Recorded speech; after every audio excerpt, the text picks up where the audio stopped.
Frontier Fighters.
Frontier Fighters, monumental incidents in the adventurous journeys westward of the American pathfinders and pioneers who led a life of almost continual hardship and peril in their quest for excitement and fortune.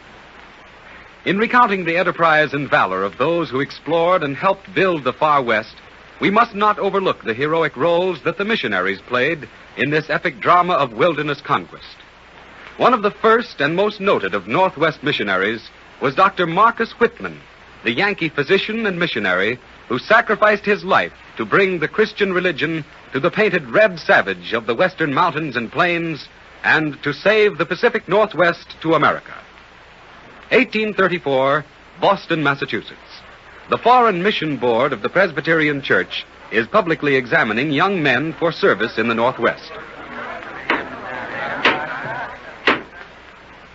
And now that we've approved the application of Reverend Samuel Parker for missionary service in the Oregon country, we will discuss yours, Dr. Whitman. What are your special qualifications? Well, sir, I'm a graduate doctor of the Berkshire Medical College of Pittsfield, Massachusetts. I am an elder in the communion of our faith, the Presbyterian Church. And what other qualifications have you, Dr. Whitman? For several years, I've been preparing myself for missionary service by performing practical tasks in many lines. Hard labor, most of it. Your sponsors in Rushville, New York, your home, speak highly of you, Dr. Whitman. For which I am grateful and humble. Spoken as befits a doctor of medicine and probably a missionary to the red savages of the Northwest. Then you will approve my application? Yes, I'm sure I will. I shall recommend that you become the companion of Reverend Parker to investigate religious conditions in the Oregon country. May God's blessing follow you.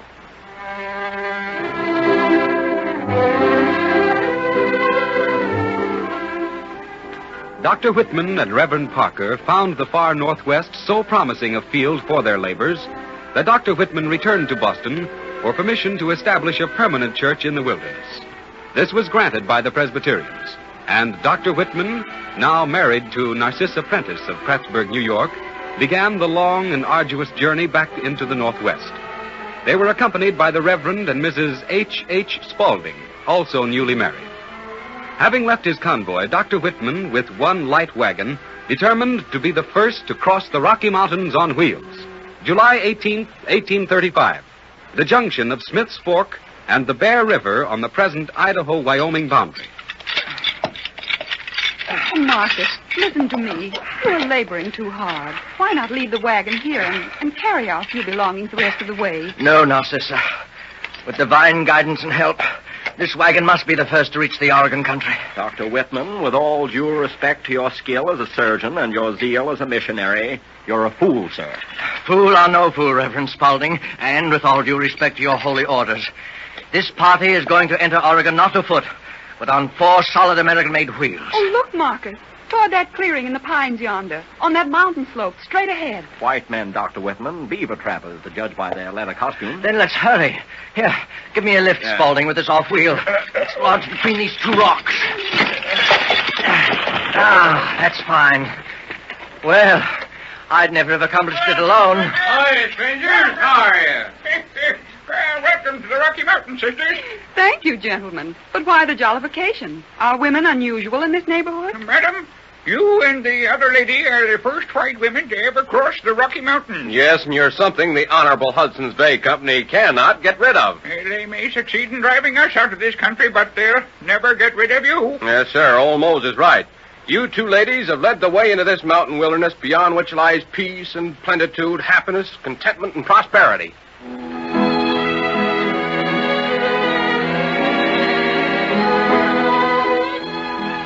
Dr. Whitman and his bride established themselves at Walla Walla, in what is now the state of Washington.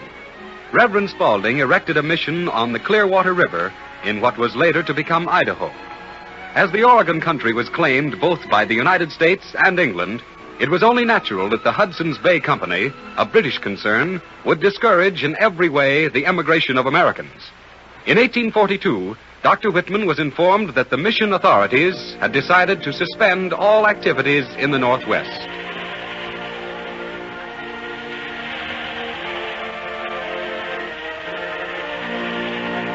Narcissa. Yes, Marcus? Narcissa, I must go to Boston. In the winter time? Oh, Marcus, I'm sure God will be willing to wait until spring. No, I must go now. This mission cannot be suspended, and Oregon must be saved for the Union. I must see President Tyler to give him and his cabinet first-hand information of the great potential wealth of this country. What about the company? I will also tell them of the continual pressure brought against us by the Hudson's Bay Company, working for people who have no interest in America other than its exploitation for profit.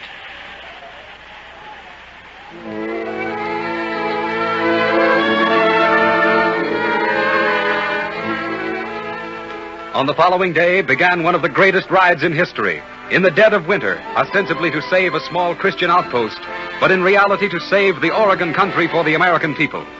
Warned at Fort Hall that the Pawnees and the Sioux were on the warpath, Dr. Whitman and his companion Amos Lovejoy abandoned the northern trails and took a southerly course, with a guide over the Spanish Trail, causing them an additional 1,000 miles of horseback travel. Winter now set in earnest. After incredible hardships, fighting the elements and savages, Whitman and Lovejoy finally reached the Rio Grande. January 13, 1843. Whitman, Lovejoy, and their guide are lost in a bleak canyon in the New Mexico mountains. Dr. Whitman! Dr. Whitman! Miguel, the guide. I can't get him to his feet. Frostbitten, probably. Here, let me help you. Oh, let me sleep. Let me sleep. I want to slumber on the white carpet. No, you can't sleep, Miguel. You can't sleep. We've got to travel. That's the only way we'll ever reach our destination. Miguel, he don't want to travel. He just want to sleep. Sleep. No, Doctor, you hurt. Please. Hurt you? I'll take off all your clothes and throw you down that cliff unless you wake up and move. Oh, no, I'm wide awake now, but my face where you slapped me, it tingled, please. That means the frost is leaving your flesh. Now march.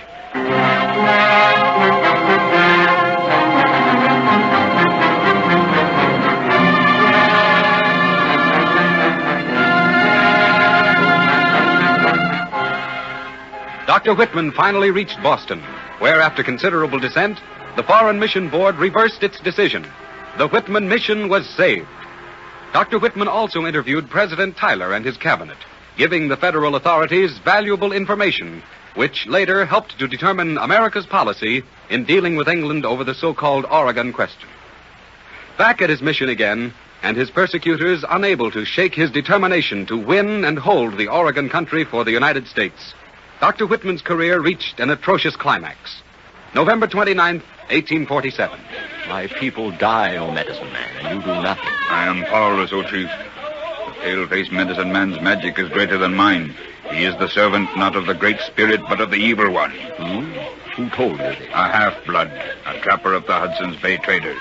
But the paleface has given my people corn, saved them from starvation. He has healed them of their pain and extracted the arrows of their enemies. Only to secure their confidence. to prepare the good soil for the rotten seed. If your medicine cannot overcome this plague which has fallen on my people, what can I do? Make war. Make war against whom? Against the pale-faced doctor and his squaw who cast the spell of the spotted death over the red people of your glorious tribe. Show me proof of the white man's perfidy, and I will punish him. You demand proof. Look, your son, Gray Eagle, approaches. His head is deeply bowed in shame. My son, why do you avoid my eyes? My sister, Red Fawn, your daughter.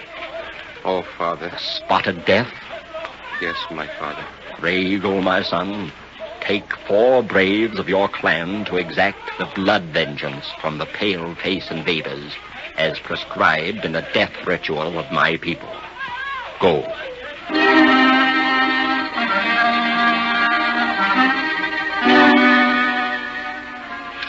You look extra tired tonight, Marcus. I'll make you some tea. Yes, Narcissa, I'm very weary. Not with work, but with worry. Oh, I declare. If the Hudson's Bay Company don't leave us be, I'll give them a piece of my mind if I have to go all the way to England to do it. Wouldn't do you any good, my dear. Only make matters worse. Very well, Marcus. I'll hold my tongue. Anyway, until they start persecuting us again. All too soon, I fear. What do you mean, Marcus? Tonight, an Indian, one of our converts, brought me distressing news. Couldn't be worse than we've been hearing for months. But it is far worse. An epidemic of measles has attacked the Indians, and we mission people are held responsible. But you worked yourself to skin and bones treating the Indian. Yes, I did my best. But who are we to question the will of God? Oh, Marcus! The window! Indians! I see them. Pray, my darling wife. Pray that God's will be done. Our Father who art in heaven. Oh, no. No, he's your friend. God's servant in this wilderness. Oh, no. Give them, Father. No. For they know not what they do. Forgive them. Oh.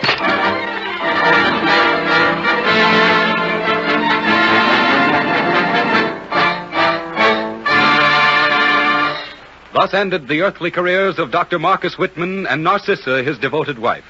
Theirs was a glorious martyrdom, but nonetheless an unnecessary, shameful, revolting martyrdom. Human sacrifices on the blood-stained altar of greed and political expediency.